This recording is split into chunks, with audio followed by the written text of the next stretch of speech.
അവര് നമ്മളുടെ മാതാപിതാക്കളാണ്. നിങ്ങൾ കാണുന്ന സ്വപ്നത്തെക്കാളും മേലെയാണ് നിങ്ങളുടെ മാതാപിതാക്കൾ കാണുന്ന സ്വപ്നം.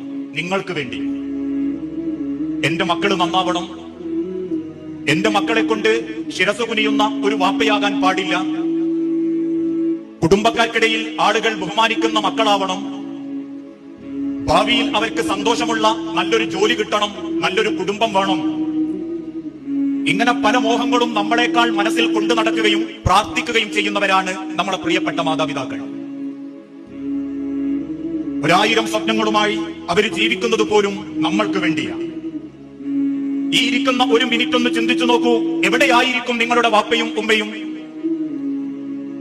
അടുക്കളയുടെ 4 ചുമരുകൾക്കുള്ളിലോ അല്ലെങ്കിൽ വീടിന്റെ ഏതെങ്കിലും ഭാഗത്തോ കൈ നിലത്ത് വെക്കാതെ അടിച്ചുവാരിയും ഭക്ഷണമുണ്ടാക്കിയും വീട് വൃത്തിയാക്കിയും മക്കളുടേത് അലക്കിയിട്ടും ഒരു 10 മിനിറ്റ് പോലും വിശ്രമിക്കാൻ സമയം കിട്ടാതെ നെഞ്ചു ഉരുകി ജീവിക്കുന്നവരായിരിക്കും നിങ്ങളുടെ മാതാക്കൾ. ഇപ്പോഴും വിദേശത്ത് അറബികളുടെ ആട്ടും തുപ്പുമേറ്റ് ചുട്ടുപൊള്ളുന്ന മണരാരണ്യത്തിൽ കിടന്ന് വെയിലുകൊണ്ട് ത്യാഗം സഹിക്കുന്ന വാപ്പാരുണ്ട് നമ്മളുടെ കൂട്ടത്തിൽ. കച്ചവട സ്ഥാപനത്തിൽ ഈ ഇരിക്കുന്ന തണല് പോലുമില്ലാതെ അകവും ഉള്ളും പുകഞ്ഞുകൊണ്ട് സങ്കടപ്പെട്ട് മക്കളെ ആലോചിച്ച് ജീവിച്ചുകൊണ്ടിരിക്കുകയാണ്.